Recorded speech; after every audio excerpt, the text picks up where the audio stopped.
دي بقى يا بنات خلطة المحشي عايزة اقول لكم يعني حاجة كده جميلة قوي وطعمها حلو قوي. ودي كمان الطريقة بقى بتاعت امهاتنا زمان، وطبعا اجدادنا ربنا بقى يرحمهم ويغفر لهم ويسامحهم.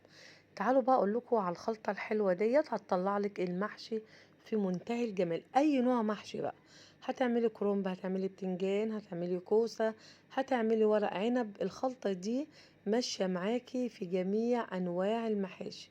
بس انا عايزة اقولك جربيها وان شاء الله هتعجبك جدا. تعالي بقى ندخل المطبخ ونصبح على بعض ونقول يا صباح الفل، يا صباح الجمال، يا صباح الرضا من الرحمن. يا رب جميعا تكونوا بصحة وعافية، أهم حاجة الصحة والعافية والرضا من الرحمن عز وجل. جبنا البصل، يعني قطعت كده بصلتين وبعدين حطيت عليهم شوية كده من الزيت على قدر ايه طبعا بعينيكي. وبعد بقى اما البصلة بتتحمر شوية او بتصفر، انا مش عايزاها تحمر علشان التسبيكة بتاعتي تطلع فاتحة، اروح بقى منزلة المعلقتين من الطماطم الجاهزة وبعد الصلصة يعني، وبعدين انزل بقى الطماطم بتاعتي اللي انا ضربها في الخلاط وكمان مصفيها. نحط هنا ايه؟ بنحط هنا فلفل اسود وملح فقط لا غير، ونسيبها تتسبك مع بعضها. بعد كده بقى بجيب الحاجة اللي انا بقى طبعا هقطع فيها البصل بتاعي. البصل على قد ما تقدري بقى، لان ما اقدرش اقول لك 4 بصلات 10 بصلات، دي بترجع لكمية المحشي اللي انت هتعمليه. لكن اللي انا عايزة اوصله لك انك انت تزودي قوي في البصل، زودي في البصل وشوفي المحشي بتاعك هيطلع طعمه تحفة تحفة تحفة. يعني زودي كده وما تبخليش في البصل بالذات. واهم حاجة بقى ملح وفلفل اسود، وتنزلي بقى عليه دعك زي ما انا بعمل كده بالظبط بايديكي. ولا تقولي لي بقى كبه ولا الكلام دوت، الكبه عندي لكن بايدي افضل من اي حاجه تانية. هنا بقى هحط ايه؟ هحط بقى يعني بجد حاجه هتودي لك المحشي في حاجه تانية خالص. اللي هو ايه؟ اللي هو النعناع. عايزه اقول لك النعناع بيدي طعم للمحشي جميل جدا جدا جدا. انا بالنسبه لي لازم النعناع ده اساسي لجميع انواع المحشي. هعمل كرنب، هعمل بتنجان، هعمل ورق عنب، هعمل كمان ممبار. لازم هي الخلطة بتاعتي ملح فلفل اسود نعناع فقط لا غير. لا بحط بقى توابل ولا 7 بهارات ولا كمون ولا الكلام ده خالص. انت عاوزة تاكلي محشي بتاع زمان، اعملي اللي انا بقولك عليه وجربي الخلطة بتاعتي، وجربي شوية النعناع، وكذلك برضو بايديكي كده تدعكيهم دعكة حلوة. عايزه اقول لك هيطلع لك المحشي تحفه. بعد كده بقى عندك طبعا الخضره كالمعتاد، اللي هي شبت كزبره بقدونس. طبعا احنا بننقعهم بايه؟ بنقعهم بعد ما بغسلهم خالص، بنقعهم بميه وخل، وبعد كده ارجع اشطهم شطفه كده في السريع.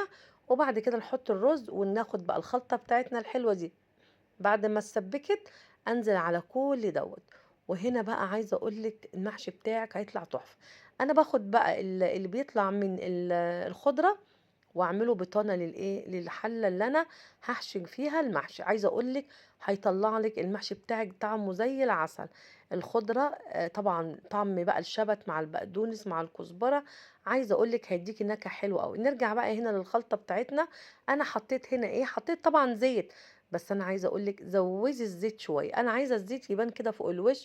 بصي وانتي كمان بتحشي تبقي شايفه كده الصلصه مع الزيت عامله زي ما بيقولوا وش كده فوق الوش. مش هنحط دلوقتي الزبده بتاعتنا او السمنه بتاعتنا، لا. بعد ما بنحشي خالص فوق الوش بنحط معلقتين كده من الايه؟ من الزبده او السمنه اللي انت مسيحاها، يعني الزبده اللي انت مسيحاها قصدي سمنه.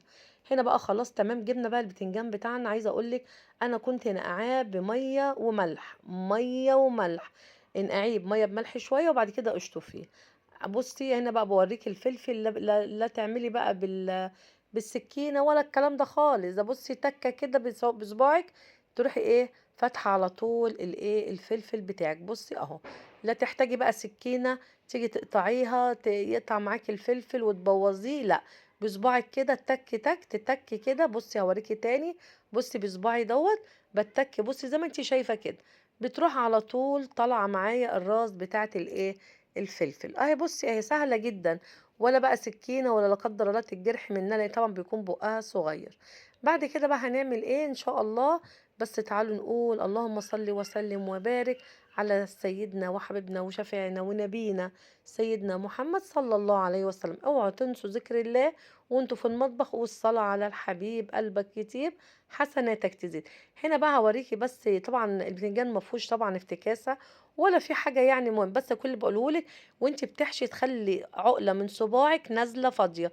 ليه؟ علشان ما يطلعش الرز بره وايه، ويخليك الحلة كلها رز. هنا بقى حطيت مرقة دجاج فوق الوش، وشربته بالشوربة، وهزيته هزة كده عشان كله ينزل.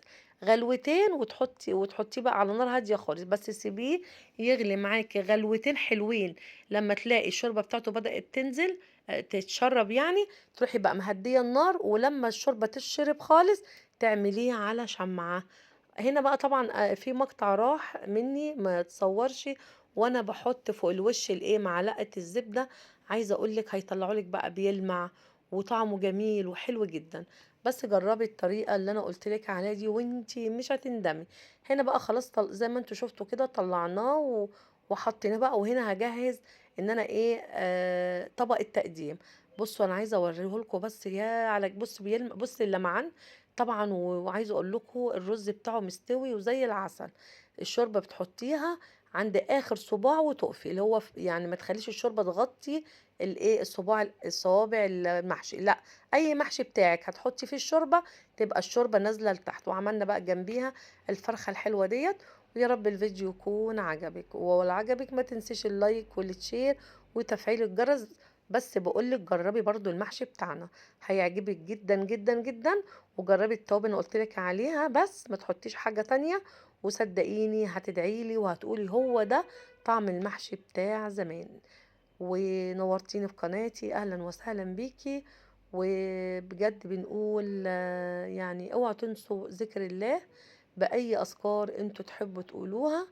والصلاة على الحبيب قلبك يطيب. وبحبكم في الله.